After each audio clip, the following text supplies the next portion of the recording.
ഇത് Manjapra mass Motors എന്നായിരുന്നു. നമ്മുടെ ഹോണ്ട ആക്റ്റീവ BS6 മോഡലാണ് 125. നമ്മൾ ജൻ സർവീസായിട്ട് കയറ്റിയിട്ടുണ്ട്. അതുപോലെ അതിൻ്റെ ബ്രേക്കൊക്കെ ടൈറ്റായിട്ടാണ് വന്നിരുന്നത്. അതിന് വേണ്ടി നമ്മൾ കയറ്റിയിട്ടുണ്ട്. അപ്പോൾ ജന സർവീസിൻ്റെ ഭാഗമായിട്ട് നമ്മൾ അതിൻ്റെ ബാക്കിൽ ബ്രേക്കൊക്കെ ഒന്ന് ചെക്ക് ചെയ്യാൻ വേണ്ടി അയച്ചാണ്. ബാക്കിൽ ബ്രേക്ക് ഷൂ ആണ്. ബാക്കിൽ ബ്രേക്ക് ഷൂ നമുക്ക് മാറ്റമുണ്ടോ? ബാക്കിൽ ബ്രേക്ക് ഷൂ ഇതുപോലെ ഒരു പാഡ് ഇതാ ഇവിടെ ഈ സൈഡും വരും. അതും ഫുള്ളായിട്ട് പൊളിഞ്ഞു പോയിരിക്കുകയാണ്. എന്തോ ഒരു ആവശ്യത്തിന് വീലടിച്ച് കഴിഞ്ഞപ്പോൾ ഇത് പൊളിഞ്ഞ് കിടക്കുന്നുണ്ടാവും. അത് നമ്മൾ ശ്രദ്ധിച്ചിട്ടുണ്ടാവില്ല. അപ്പോൾ അത് അങ്ങനെ കയറ്റി വിട്ടിരിക്കുകയാണ്. എന്താ പറഞ്ഞു കഴിഞ്ഞാൽ ഇത് മെറ്റലാണ്. ആ മെറ്റൽ മറ്റേ ഹബ്ബിൽ പറഞ്ഞിട്ട് ഹബ്ബിന് ചെറിയ രീതിയിൽ തേയ്മാനമൊക്കെ ഉണ്ട്. നമുക്കതിൻ്റെ ഈ ബാക്കിൽ ബ്രേക്ക് ഷൂ എന്തായാലും മാറ്റണം. ബാക്കിൽ ബ്രേക്ക് ഷൂ മാറ്റണം.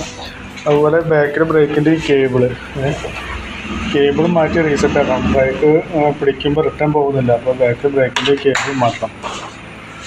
അതുപോലെ തന്നെ അതിൻ്റെ ക്ലച്ചിൻ്റെ ഭാഗങ്ങളൊക്കെ ഒന്ന് ചെക്ക് ചെയ്യാൻ വേണ്ടി അയച്ചാണ്.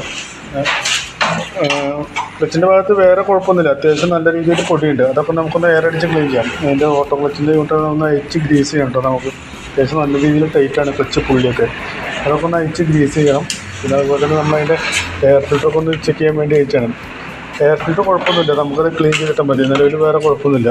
പിന്നെ ക്ലച്ചിൻ്റെ ഉള്ളത്തെ ബെൽട്ടായാലും അത്യാവശ്യം ചെറിയ രീതിയിലാണ് ഇവിടെ ക്രാക്ക് തുടങ്ങിയിട്ടുണ്ട്. അത്യാവശ്യം പൊട്ടൽ വീണ് തുടങ്ങിയിട്ടുണ്ട്. എന്താ പറയുക, നല്ല ഓട്ടം ഉണ്ടെങ്കിൽ നമുക്ക് ബെൽറ്റ് മാറ്റിക്കളയുന്നതായിരിക്കും കേട്ടോ നല്ലത്. നമുക്ക് ചില ഭാഗങ്ങൾ അത്യാവശ്യം നല്ല രീതിയിൽ പൊട്ടലുണ്ട്. ഓട്ടം കുറവാണെങ്കിൽ നമുക്ക് അടുത്ത സർവീസ് വരെ നോക്കിയിട്ട്, കറക്റ്റ് സർവീസ് ആണെങ്കിൽ അടുത്ത സർവീസ് വരെ നമുക്ക് നോക്കിയിട്ട് മാറ്റിയാൽ മതി. നല്ല ഓട്ടം ഉണ്ടെങ്കിൽ അത് മാറ്റിക്കളയുന്നതായിരിക്കും നല്ലത്. അതേപോലെ അതിൻ്റെ പ്ലഗ് ആയാലും നിലവിൽ വേറെ കുഴപ്പമൊന്നുമില്ല. പ്ലഗ് നമുക്ക് ക്ലീൻ ചെയ്തിടാം. അതായത് നമ്മളതിൻ്റെ ബാറ്ററിയും ഒന്ന് ചെക്ക് ചെയ്യാൻ വേണ്ടി അയച്ചിട്ടുണ്ട്. അപ്പോൾ ബാറ്ററി ഇരിക്കുന്നത് ആംബ്രോണിൻ്റെ ബാറ്ററിയാണ്. എൻ്റെ ബാറ്ററിയുടെ കണ്ടീഷൻ കൂടി ഒന്ന് ചെക്ക് ചെയ്ത് പോകുന്നുണ്ട്. അത് വോൾട്ടൊക്കെ ചെക്ക് ചെയ്ത് നോക്കുമ്പോൾ 13.20 വോൾട്ട് കാണിക്കുന്നത്. അത് ടെസ്റ്റിലേക്ക് നോക്കുമ്പോൾ ബാറ്ററിയുടെ ഡാമേജ് ഉണ്ടോ എന്ന് അറിയാൻ വേണ്ടിയിട്ടാണ്. ഇപ്പോൾ ബാറ്ററി കുഴപ്പമൊന്നുമില്ല. ബാറ്ററി ഓക്കെ ആയിട്ടാണ് കാണിക്കുന്നത്. വേറെ കുഴപ്പമൊന്നും കാണിക്കുന്നില്ല. ബാറ്ററി നമുക്ക് അതിന് യൂസ് ചെയ്യാം. അതേപോലെ തന്നെ അതിൻ്റെ വണ്ടി ഓടിച്ച് നോക്കുമ്പോൾ അതിൻ്റെ സ്പീഡോമീറ്റർ വർക്കിംഗ് അല്ലായിരുന്നു. അത് നമുക്ക് ഈ കേബിളിൻ്റെ കംപ്ലയിൻ്റ് ആണ്. അതിൻ്റെ ഈ സ്പീഡോമീറ്ററിൻ്റെ കേബിളും കൂടി ഒന്ന് മാറ്റിയിട്ടൊന്ന് റീസെറ്റ് ആക്കണം. അതുപോലെ ഫ്രണ്ട് വീലൊക്കെ നയിച്ച് ക്ലീൻ ചെയ്യണം. ഫ്രണ്ടിൻ്റെ ബ്രേക്കിൻ്റെ കേബിളൊന്നും കുഴപ്പമൊന്നുമില്ല. നമുക്ക് അതിൻ്റെ യൂസ് ചെയ്യാൻ വേറെ കുഴപ്പമൊന്നുമില്ല. പിന്നെ വേറെ പറയത്തൊക്കെ വേറെ കംപ്ലയിൻസ് ഒന്നുമില്ല. പിന്നെ അതിൻ്റെ എഞ്ചിൻ ഓയിൽ ചെക്ക് ചെയ്ത് കഴിഞ്ഞപ്പോൾ അത്യാവശ്യം കുറച്ച് ലെവൽ കുറവുണ്ട്.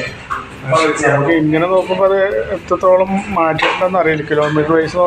കിലോമീറ്റർ ബേസിലാണ് നമുക്ക് എഞ്ചിൻ ഓയിൽ മാറേണ്ടത്.